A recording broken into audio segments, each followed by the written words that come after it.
Okay, so we are live now then, and I'm here with Professor Russ Shafer-Landau. Professor, the correct title? Yeah. Yeah, or Mr. Okay. Either one works. And so you've written a book called Moral Realism, which is one of the kind of like recommended reading books that kind of people come up with when we talk about metaethics and morality. So I thought you'd be a great guest to kind of interview on this subject, and maybe we'll talk about some other things as well. So first of all, what is metaethics and why is it an important subject to study? Well, metaethics is the study of the nature of morality and moral thinking and moral speech, moral discourse. It's a very wide-ranging discipline within philosophy. Uh, perhaps the easiest way to explain what it is to contrast it with another area of moral philosophy, so-called normative ethics, which asks deep questions about what actually is right or wrong or virtuous or vicious or good or evil, good or bad. What metaethicists are doing is taking a step back from those sorts of questions and asking whether, for instance, there's any sort of reality that might provide answers to those normative ethical questions. So suppose you think, for instance, that genocide is immoral, or you think that compassion is virtuous. What a metaethicist will do is ask the following sorts of questions. What's going on in people's minds when they think those sorts of things? What's going on in the discourse when people are uttering those sorts of things? Can these claims, however they're to be construed, can they be true at all? And if so, what makes them true? In virtue of what are they true? That's the reality question. Is there some kind of reality that awaits our discovery, moral reality? Or is it rather that in making these moral claims and having these moral thoughts, we're making it up in some way, constructing it? Or possibly, is there nothing at all answering to our moral thoughts? Is morality basically like phlogiston, or like witches, the old school witches? I know there are real witches out there of kind, but the ones that ride on broomsticks and fly, is morality basically just all make-believe fiction? These are sorts of questions that metaethicists are asking, basically about what the nature of moral reality is, if there is any such reality, how can we know it? What kind of practical authority might it have? Why should we be moral if we should? And what's going on in our minds when we're thinking about using moral language and things like that. So your position then, the title of your book, Moral Realism. So you're a moral realist, which presumably comes along with, at a basic level, it means you think there is something we're talking about when we use moral statements. If I say it's wrong to kill babies, that you would say there's some real substance, that sentence is truth apt, it can be true or false, things like that. Do you want to kind of describe, maybe flesh out that idea of what is moral realism a bit more?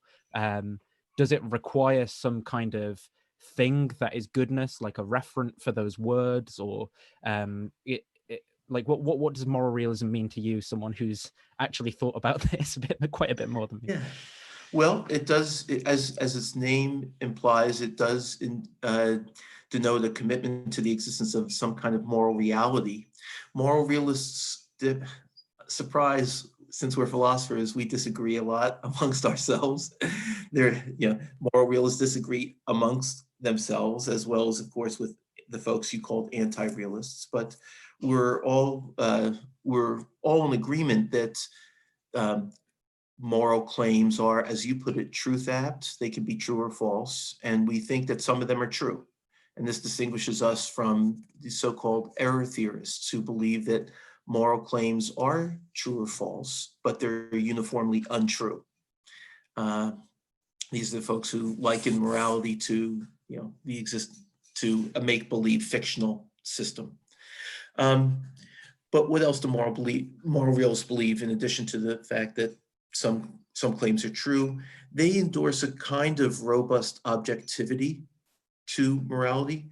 They think that contrast a relativist who also thinks that there are many moral claims are true, but for a relativist, these claims will be true relative to individual opinion or to cultures or to society's mores. The realist thinks that there's a set of objective standards, or perhaps just one, that obtains independently of what anyone happens to think. By anyone, I mean any individual or any group of moral agents. So, and the relevant kind of independence is a little tricky, but I think I can lay it out fairly straightforwardly. It's basically this, that claims, moral claims, including the fundamental moral principles, the goal, whatever you decide, the golden rule or some kind of principle of utilitarianism, or whatever it happens to be, whatever one or ones are correct, they're not correct in virtue of anyone's attitude taken towards those principles.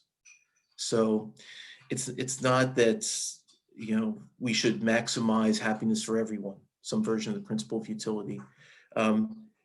Because I endorse that, you endorse it, or we together endorse it. So realists think that that whatever the fundamental principles of morality are, they're objective in the sense I've just described. Realists also think that not only are there these objective truths, but we can know some of them. It would be a really disappointing view in morality to say, yeah, I know, I've got good reason to believe there are objective moral truths. Unfortunately, none of us are in a position to know any one of them. So the realist endorses a view that moral knowledge is possible, that justified moral belief is possible, and it's actual to some extent. Some people know more than others. Some people understand. Some people are morally wiser than others. So there's that. And typically, but not always, this is a point that divides many moral realists. But since you asked what's my version also says that morality is in some important way practically authoritative. That is, morality is not just some trivial system of guidance. It's important. The reasons to comply with moral requirements and moral prohibitions, for instance, are very serious. Some go all the way to say that morality is invariably overriding, so that if there's a moral consideration in play, it's always the most important. I don't endorse that myself. I think it's possible that there are circumstances in which, even though something's the morally right thing to do, nevertheless something else might come along that's yet more important to do. But I think the default is that the moral reasons are very important. We're to take them quite seriously. And they have, in that sense, a kind of practical authority over our lives. So there's kind of a few avenues at this point to go down, and I'm interested in all of them. I think maybe the first one, and this would pick up on some of the things that I was talking about with Michael Humer, might be like, firstly, how do we know about these kind of moral facts? So, in order for us to be able to say there is something, there's, whether it's goodness itself, or whether it's some form of divine command theory, or something that is that basis, we have to be able to know it's there, really. And is there a particular type of like epistemology that you think is true as it applies to morality? Would you be like a phenomenal conservative like Michael Humer was, or is there some other kind of epistemology that you apply to your thinking here? Well, the first thing to say is that that moral realism per se is neutral about an answer to your question. As long as you are able to return some positive answer to the question, yeah, there is moral knowledge. Now the question is the right question to ask. The follow-up that you did ask is, how do we get it? I do have epistemological views, surprisingly. Not every realist shares them, unsurprisingly. So, but my own view is very like Humer's view. I do take the role of intuitions quite seriously. I do think that they are good sources of evidence for what's good and bad and what's right and wrong. I think, as he does, that they're defeasible. That is, the fact that you intuit that, for instance, killing babies for sport is wrong is good evidence that it is, but it's not invariably decisive evidence. One thing I want to be concessive about right at the beginning is saying that probably everyone's got mistaken moral intuitions. I'm confident I do. I don't know which ones they are, or else I give them, I wouldn't calibrate my beliefs by reference to my intuitions. I don't think intuitions are the same things as beliefs. I think intuitions are strikings, if you will. They're the way things strike you. And I know, in fact, that some of my intuitions, actually, I do know that some of my intuition, I strongly believe that some of my intuitions are mistaken. Because, for instance, I've got some retributivist intuitions about how people deserve to suffer for the wrong that they've done. And yet, my considered view is not a retributivist one about the justification of condemnation and punishment in particular. So that's a case in which I don't trust my own intuitions. So I want to say that there are lots of ways that our intuitions can be distorted. Lots of critics of realism, especially over the last decade and a half, have devoted a lot of time to identifying those various sources of distortion and trying to undermine the credibility of our moral intuitions, because they believe, as I do and many other realists do, but not all, that we do have to rely on our intuitions as a basis of getting moral knowledge. So that makes realists vulnerable. They've got to be able to defend the justification conferring power of our intuitions in light of these challenges. These challenges are like, well, you have these intuitions just because your parents inculcated them into you, or your society did, or evolution programmed you to have there are lots of important challenges to the epistemic role that intuitions play, but nevertheless, I think that's the best way for a realist to develop his or her epistemology. I think a common sort of objection that people raise to this kind of intuitionism would be to say, look at how wrong.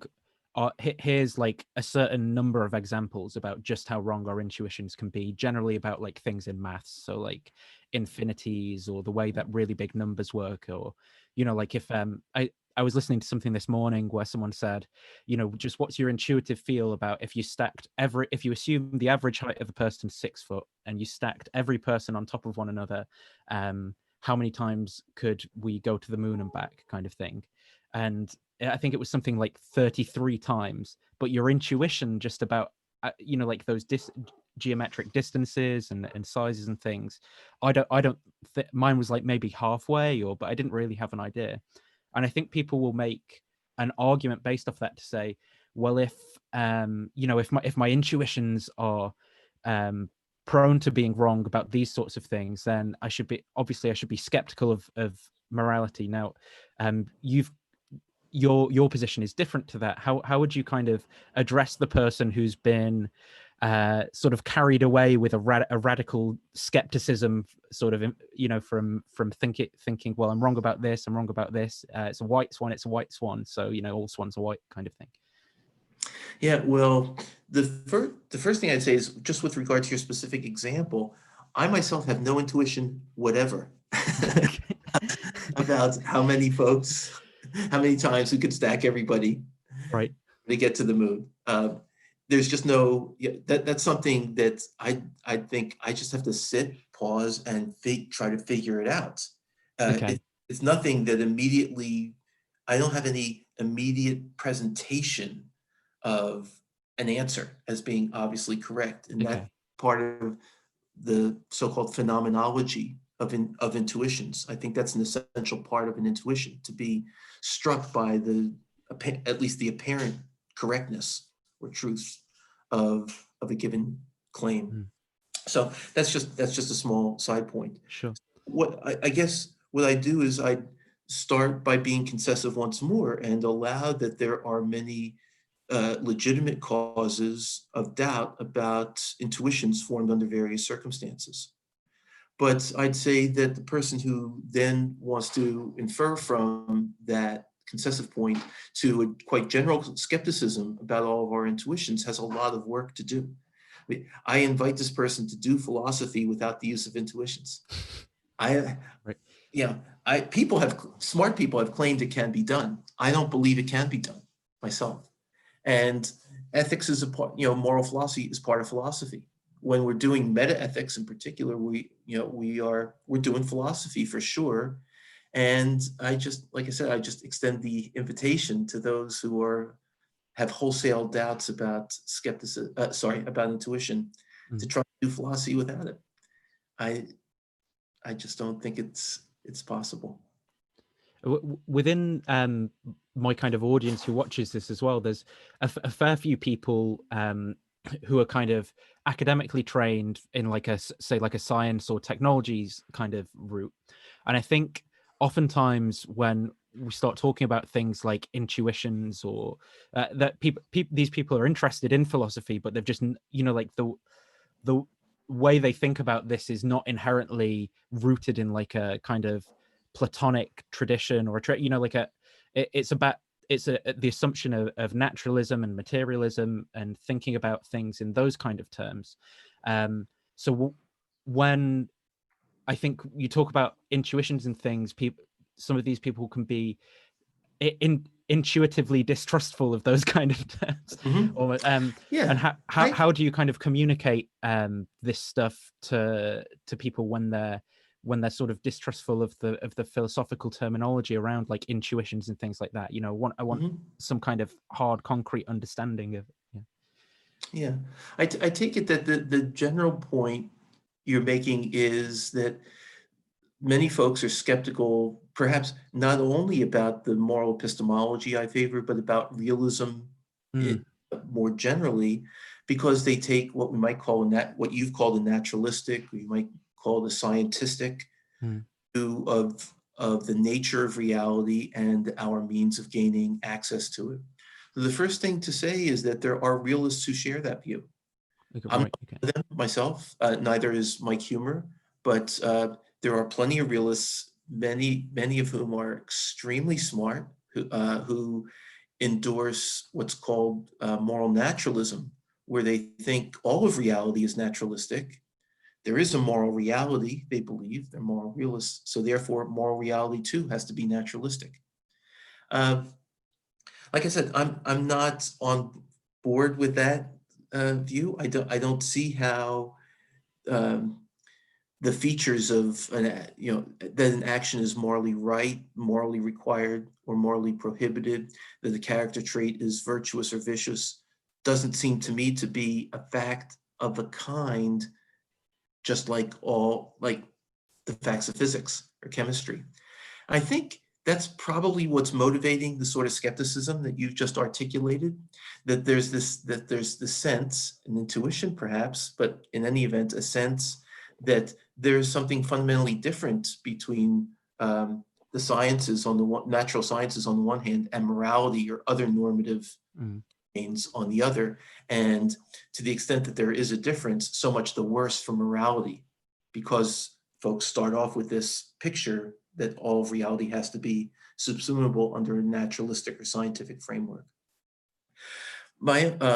So that's the first point I want to make. Let me make just a quick second point. Sure. I'm not. I don't think this, what I call, I hope not tendentiously, is the scientific worldview. I don't think it's credible.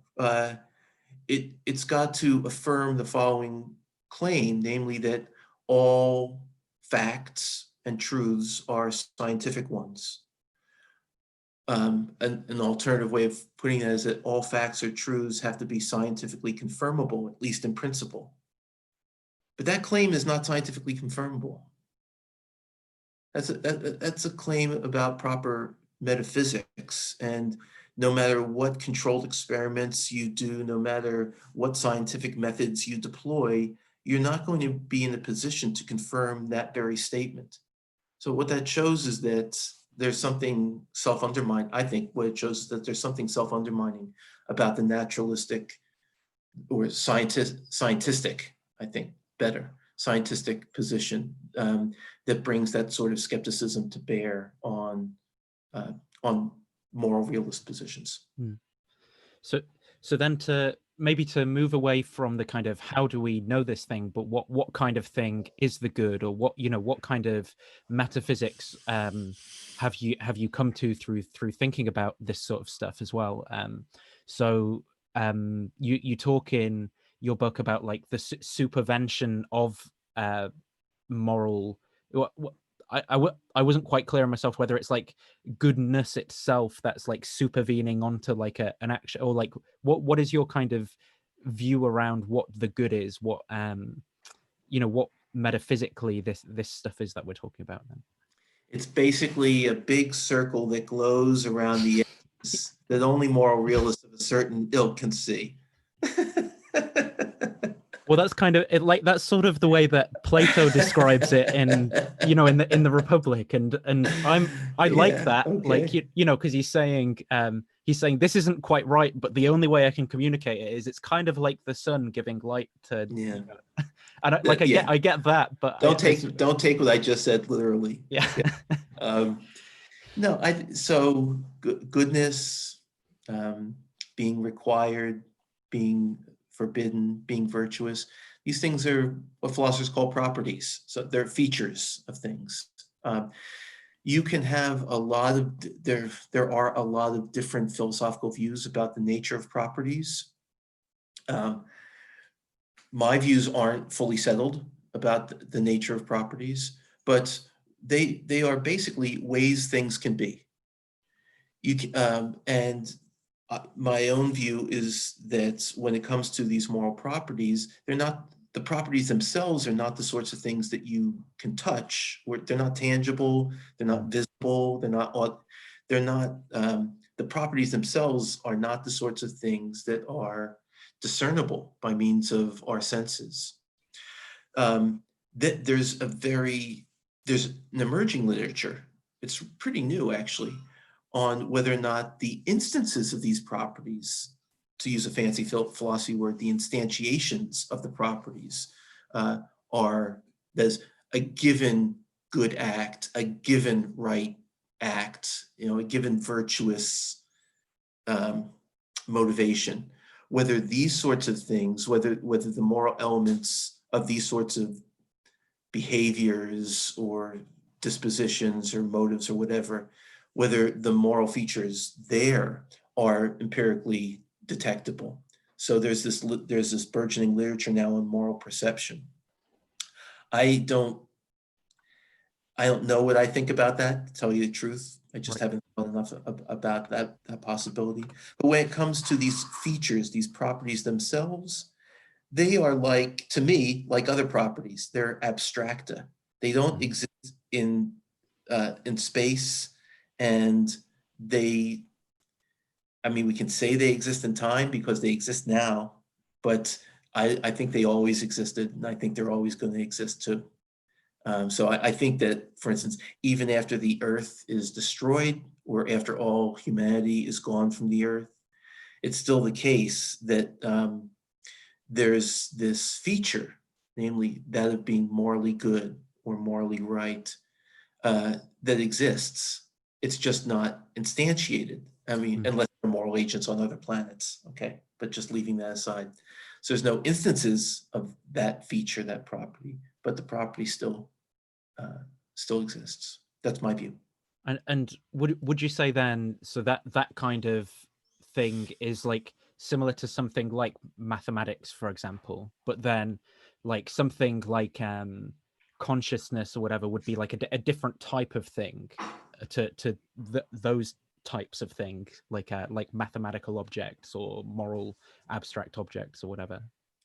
Yeah, it is on a certain view of mathematics, a certain Okay. called Platonism, unsurprisingly, perhaps. Yes, I mean there are different philosophies of mathematics as well.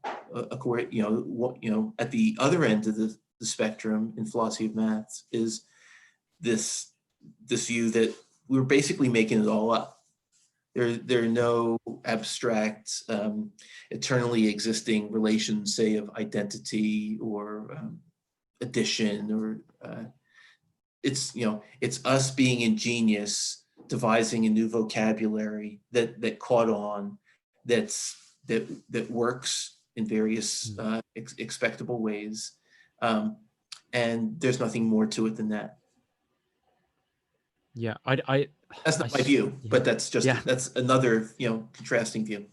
yeah. I personally really struggle with that view because of like my ability to I sometimes I'll kind of flirt with naturalism, and I'll think, well, like we barely know, like it seems like science is revealing more and more and these things come out of like emerging complexity, but then sometimes I'm like, well, how am I even semantically expressing like contentful sentences as I'm reading this book and thinking about this, or doing maths and representing things, and then I can code that into an electronic circuit and it does, like that. I can add numbers using logic that I can understand as like symbols and things, and I can actually like pass electrons through metal to do it. Like it's really, I don't understand. I don't know what are your thoughts about, is that like kind of the problem of supervention in your view, like that these abstract objects supervene onto the material world as stuff happens? Is that what you think's going on in?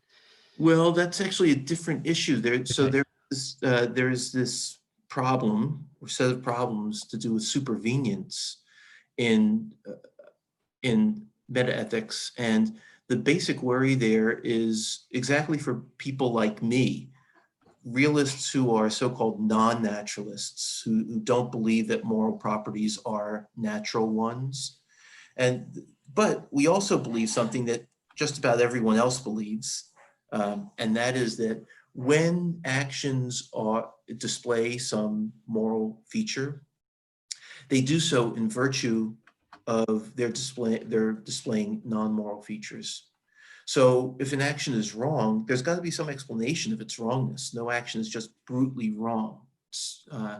And the explanation of an action's wrongness will be given in terms of non-moral features it possesses. So, the action is wrong. Why? Because it involved the unprovoked hitting of a child, say. So whatever the explanation of the wrongness or rightness or goodness or badness or whatever the explanation of the moral feature, the explanation is going to advert to non-moral features of the world. Now, if you think as naturalists do, including naturalist realists, that all moral features are natural features, then there's, at least in principle, you can see the outlines of a very ready explanation for the relation between the moral features and the non-moral features.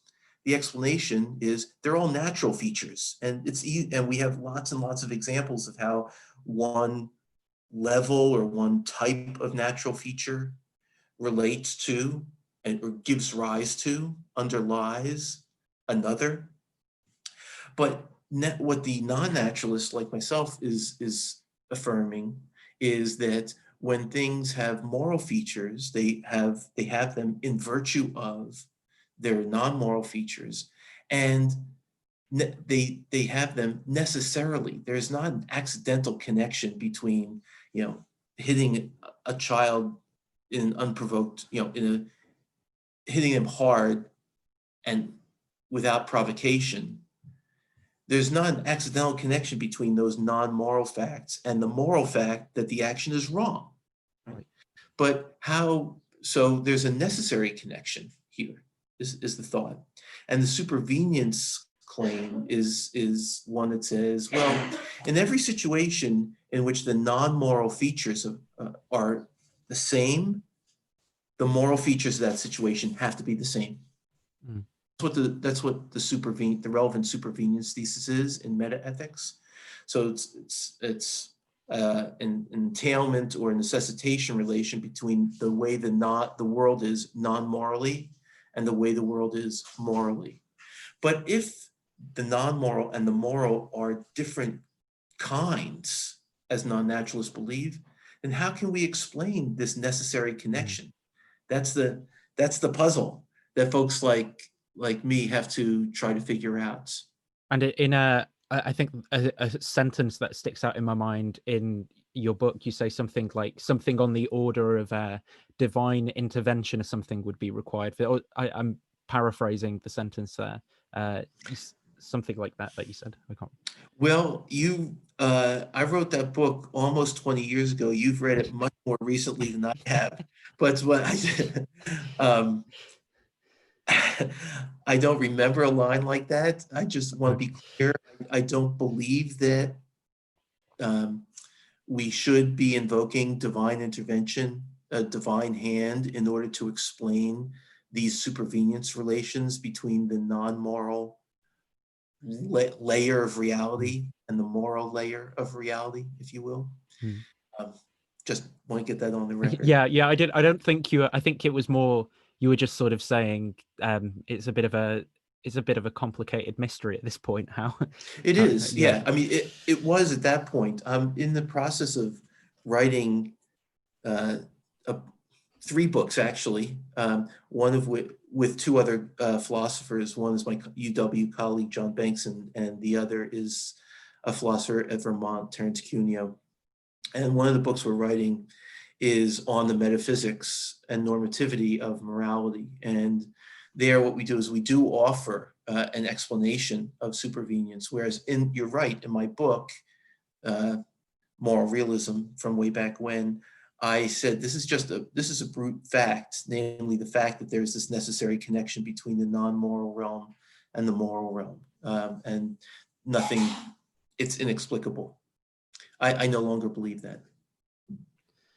So just on the view then of this kind of this sort of Platonist view, which is when I was talking to Michael Humer, he was saying that the biggest difference between like this modern version of Platonism he would hold and the version that Plato has is almost like as if there must be, like if there's a form of chairness that all chairs participate in, then there must be the perfect form of the chair somewhere that kind of and it's not kind of like that. It's that it's in all these things, but there isn't like like if there's a form of the human, there isn't a perfect human somewhere or something like.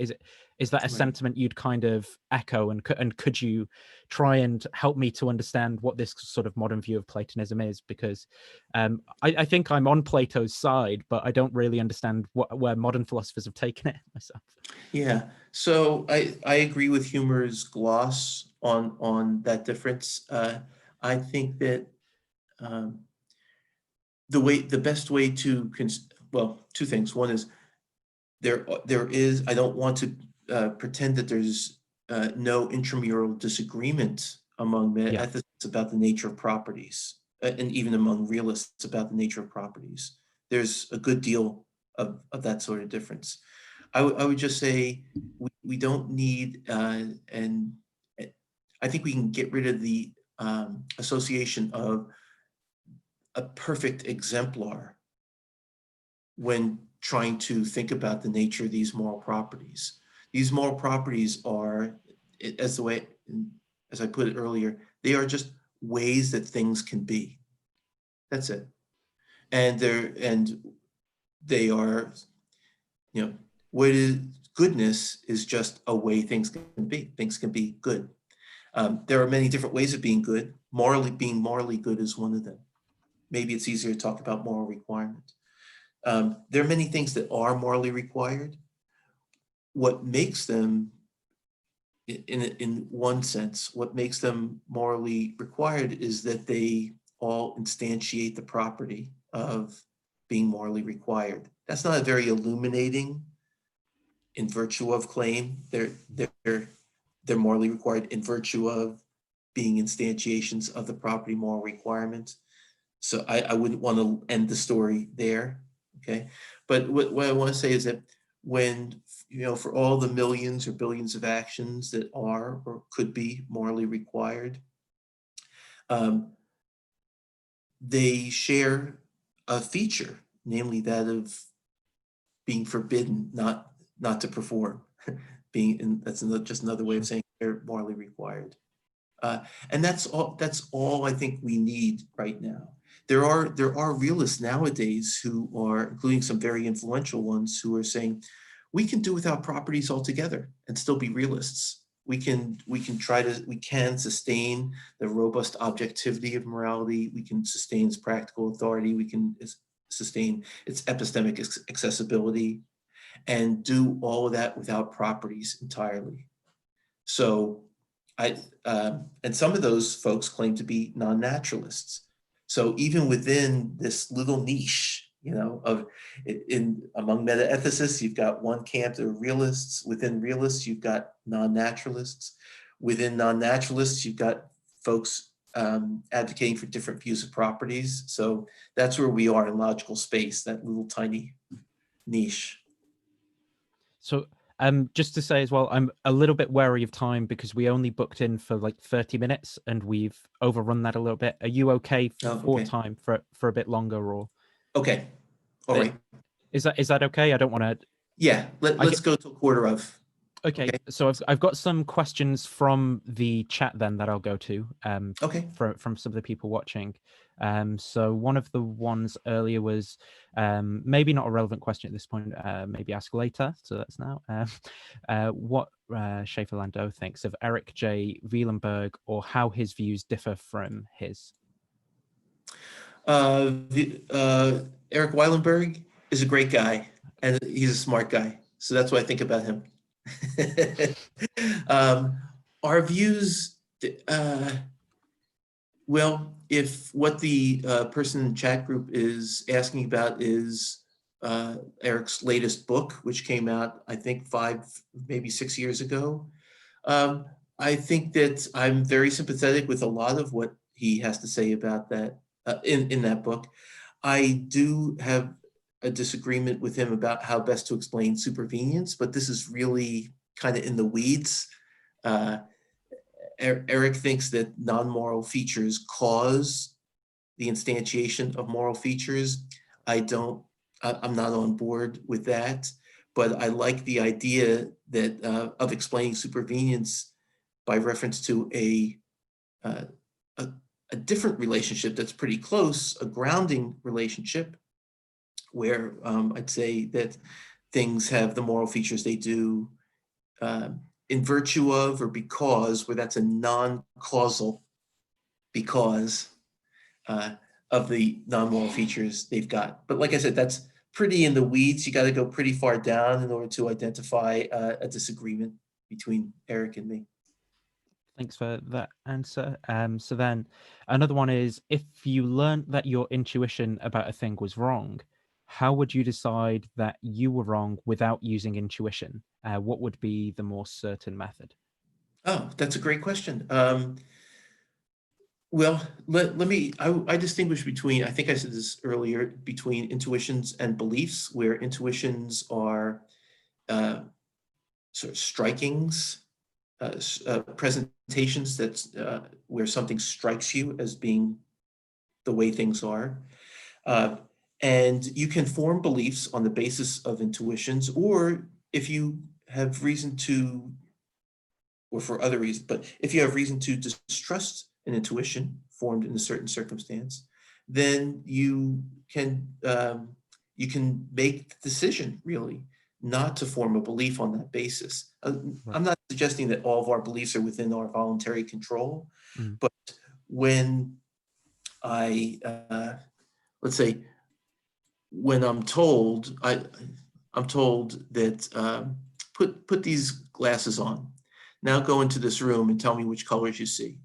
And before or after, it doesn't matter, I report that I'm seeing things, everything in this room is red. That's interesting to me. I come out of this room, take off the glasses, and the person said,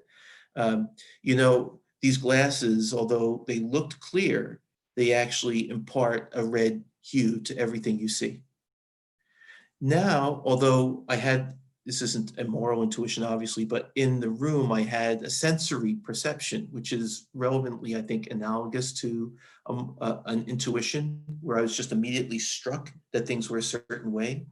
Now I've got reason to doubt my color judgment, my color intuitions, and any color judgments formed on that basis when I was in that room, because now I've discovered that I had rose-colored glasses, so to speak, on the entire time.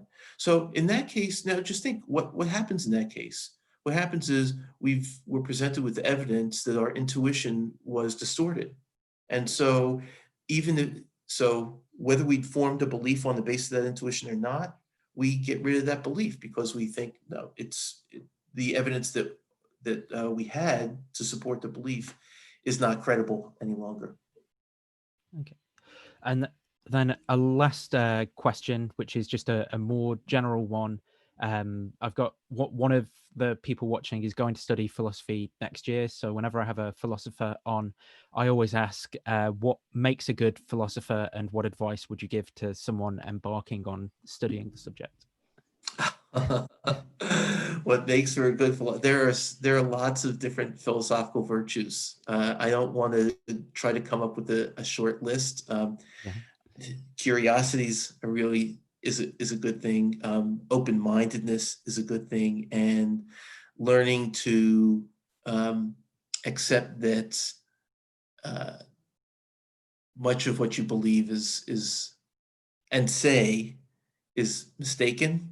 That's really good, because in philosophy, there's a huge amount of philosophy involves trying to identify where others have gone wrong and presenting your own ideas and letting other people return the favor.